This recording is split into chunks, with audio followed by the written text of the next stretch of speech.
strikto.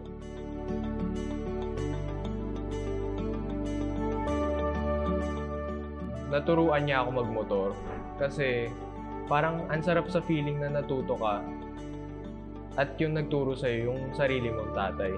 Then sa advice naman, siguro yun yung maging mapagpakumbaba ka sa lahat ng bagay at maging marespeto ka. Kasi yung pagpapakumbaba, yun yung pinakakailangan mo para makaasenso sa buhay at rumerespeto ka.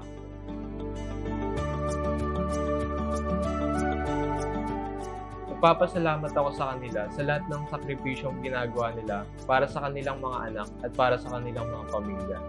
Kahit na may mga dinadamdam sila, hindi naging dahilan yun para sumukot at tumigil sa pag-aalaga sa amin.